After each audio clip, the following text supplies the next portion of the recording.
I think art is all around us. Simply the things that you see around you, the buildings you see, the colors you see. El arte es algo mágico, es algo que se transmite, que puedes tú lograr. And when you get these ideas giving you life in a world that it's so lifeless sometimes, that it could feel that way. But then having this ambition of creating, it's what's like making life worth it. Daphne Art Foundation was founded with the desire to cultivate a vibrant arts and culture community. We often underestimate the power of creativity, the power of expression, and we underestimate the enrichment that manifests when we have access to arts and culture programming. I think it's really important to actually embrace and want to show some sort of interest in Laredo artists, or even just South Texas artists in general, or anybody that is located in the border region.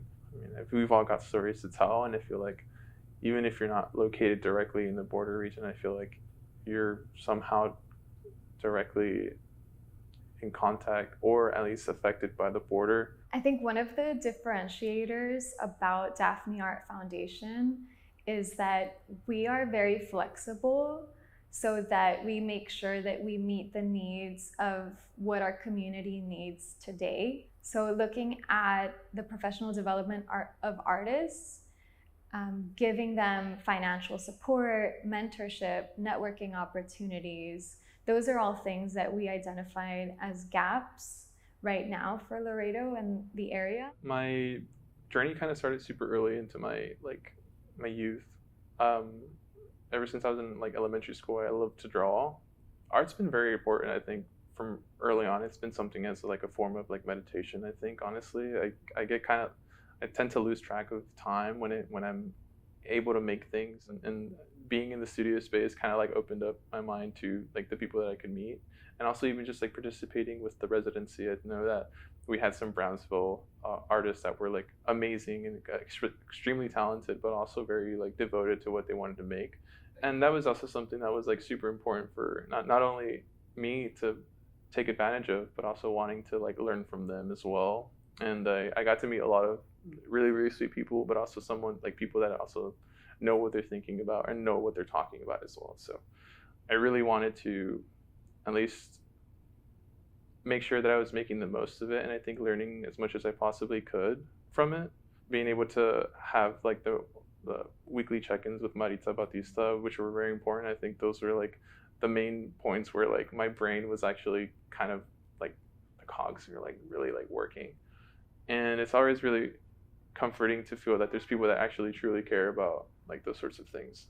To me, photography is not something that I just do. I do it because it's instinctual, because you can literally tell stories with photographs. You can evoke powerful things with pictures. When I got my Polaroid camera as a birthday gift from a friend, at the time I didn't know that a photographer could also be an artist. Doing the residency was, to me, this space was a safe space for me. I would have weekly studio visits with Maritza, and she would come in and ask questions about my work. That would motivate me to have this momentum going. It was a challenge, but it really was what I needed. In a way, it forced me to think outside the box. It's so surreal talking about it now, because I'm looking at my stuff, I'm looking at these photos, and I'm just I didn't think that I was able to make it happen. If I didn't have the chance to be doing the residency, I probably would have not done this. Sometimes there's things that get on the way, like money or having a space, and I think the residency really helped out with that. Life is really sad sometimes, right? Life can be really dark and harsh, but when you have something like this, it's amazing when you're doing something that you love, you know what I mean? Because it gives you a break from the reality that's around you. I think what we lack is maybe support sometimes, because people vanish in a way, and a community sense. I really like that, like Daphne Art Foundation has like the artist residency. That's super neat because we definitely need more spaces for artists to be able to come into like a collective. I definitely think more art studios should be happening, and just spaces where people can create something together. According to the Texas Cultural Trust, by attending just one cultural event a month reduces the risk of depression by 48%. This statistic alone should make us pause and reflect on the transformative powers and potential of the arts. Zacatecas Coalition fue, yo estuve conectando lo que es la coalición del arte con la comunidad azteca principalmente, para que la comunidad se envuelva. Eso también es súper importante porque no se pierde la tradición que ha habido también en la comunidad a través de, pues, del arte, ¿no? Me gustó mucho porque se iba a lograr que hubiera más parques creativos para que también la gente estuviera más, pues ahora sí, comunicación con los mismos de la comunidad. Pero pues ya ves, el desarrollo de la sociedad en otras cosas, se enfocan en otras y se va olvidando que nosotros somos parte, ¿verdad?, de la creación. Porque si somos creadores, pues creamos.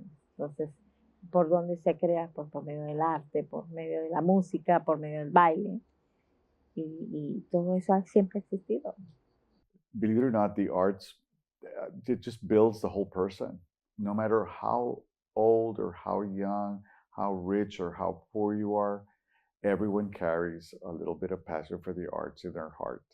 I find it kind of sad that the schools here in town don't have all the funding they need to buy the materials they require for art. That I think if we embrace the arts at a very young age and instill that in our children, I think we'll grow to be a much better society. I think if we look at the art pipeline, it starts with our children. It starts in schools. Sometimes it's a field trip that opens up your eyes to something you've never seen before. Oftentimes, art is not funded equally compared to other industries, especially within the educational system. So programs like Raíces within the Daphne Art Foundation provide and supplement that educational opportunity for children. Deborah absolutely loved it. The experience she had was a wonderful experience. She had wanted to do some art classes, and we had not found the opportunity to do so. So this program that they did in conjunction with the Boys Club was amazing for Deborah, and she just loved it. She's always been a child that loves the art. She felt realized. She felt like she was an actual artist, that people were looking at her stuff. And the first thing, I was out because of work, so the first thing she did is she sent me her videos and her pictures telling me, look, Mom, people came to see my exhibition and they saw my drawings and my portraits and stuff. And she was just excited because at her age, Raíces gave her that opportunity. It is so important that we give back and that we advocate for access to the arts at every level. For me as an artist, I think I'd just like to see more people being able to get engaged with the community more than anything. The truth is that there is people out there that are creative and are talented, but there's people that don't have the money to make a vision happen. And I think that could create barriers for these people. Your investment does matter. Your $10, your $20, your $100, they do matter, and they will get us to the next level. You're investing in the future, in every child that's learning, in every grown-up that's still doing art. It is said that if you invest in the life of a child, you change their future. You change their forever. I believe you change their now and their present. Please do not stop investing in the life of our children.